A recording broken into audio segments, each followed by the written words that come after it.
Hoy nos sumergimos en el análisis de Yo ACAC, un acto de desmitificación, de Marco Gutiérrez. Un libro que a primera vista puede parecer una cosa, pero que esconde algo mucho más profundo, más inesperado.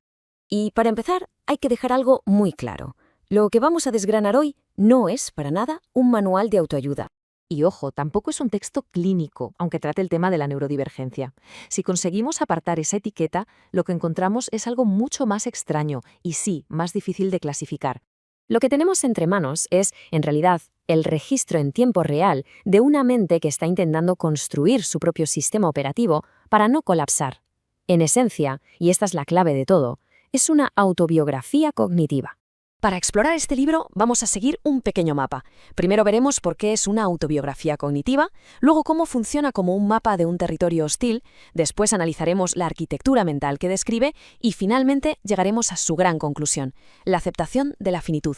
Muy bien, pues vamos a meternos de lleno en ese primer punto, el libro como mapa. Y para entenderlo hay que saber desde dónde se escribe. No nace del éxito ni de la autoridad académica. Nace, fijaos, de la saturación. El autor nos cuenta cómo es llegar a los 40 años con una sensación que le ha perseguido toda la vida, la de ser demasiado. Demasiado intenso, demasiado analítico. Durante décadas llegó a pensar que su propia forma de ser era un defecto de fábrica, una especie de inestabilidad que tenía que corregir. Y aquí viene el giro. Cuando por fin aparece la etiqueta de altas capacidades, el autor no la usa como un trofeo, la usa como lo que es, el mapa de un territorio hostil. De repente, el conflicto central ya no es cómo ser más inteligente, sino algo mucho más urgente, cómo sobrevivir a la propia densidad mental. Pero el verdadero motor, la razón de ser de este libro, es algo mucho más personal. Es la necesidad de dejar un legado a sus hijos.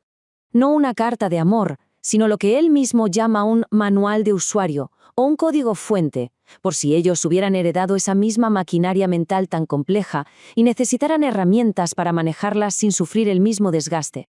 Pasemos ahora a la arquitectura de la mente. Aquí es donde el libro se aleja por completo de lo que entendemos por una biografía para contarnos la evolución de un sistema de procesamiento. El autor describe su pensamiento no como una línea recta, sino como algo arborescente, fractal. ¿Qué significa esto? Pues que una idea no le lleva a una conclusión, sino que se ramifica en 10 bifurcaciones posibles, y todas a la vez. Es una forma radicalmente distinta de procesar el mundo. Y claro, esto nos lleva a un concepto clave que él redefine, la parálisis por potencial. Lo que normalmente llamaríamos bloqueo o procrastinación, él lo ve de otra manera. No es pereza, es un exceso de visión. Es que, al ver todas las rutas posibles al mismo tiempo, el sistema se satura y se congela. Entonces, la pregunta es, ¿cómo se gestiona un sistema así? El autor recurre al matemático Gödel, que ya lo dijo. Una verdad no se puede demostrar desde dentro del propio sistema. Hace falta otro sistema por encima que pueda ajustarlo y supervisarlo. Y aquí es donde llega la parte más provocadora del ensayo. Para el autor, ese sistema externo es la inteligencia artificial. Pero cuidado, no la usa para que piense por él. La usa como un exoesqueleto lógico. Es como un andamio que le ayuda a sostener su propia estructura mental para que no se derrumbe. Un espejo que, por primera vez, le permite ver su propio pensamiento ordenado, pero fuera de su cabeza.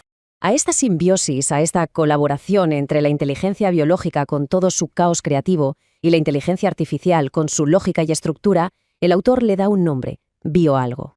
Y con esto llegamos a la parte final del viaje, la más filosófica, porque Yo ACAC no ofrece una cura, ofrece algo quizá más valioso. La aceptación. De hecho, el autor es brutalmente honesto sobre el precio que paga su cuerpo, el coste biológico de esta forma de pensar. Habla del ojo que tiembla, de fasciculaciones musculares, de espasmos. Son las señales de que el hardware está al límite por una actividad interna que sencillamente no para nunca. El cierre del libro es magistral porque conecta con El hombre bicentenario de Isaac Asimov. En esa historia, el robot Andrew debe elegir, o sigue siendo una máquina inmortal o acepta la muerte para ser reconocido por fin como un ser humano. Y Andrew elige morir, para ser de verdad humano. Pues bien, el autor aplica esta metáfora a su propia vida. La conclusión es demoledora. La verdadera humanidad no está en la capacidad de procesar información infinita, sino en la aceptación lúcida de nuestros límites, de nuestra finitud. El libro entero es, al final, un acto de rendición consciente, dejar de pelear contra la propia naturaleza para por fin empezar a habitarla. Y así nos deja flotando una pregunta. ¿Es este un libro solo sobre altas capacidades?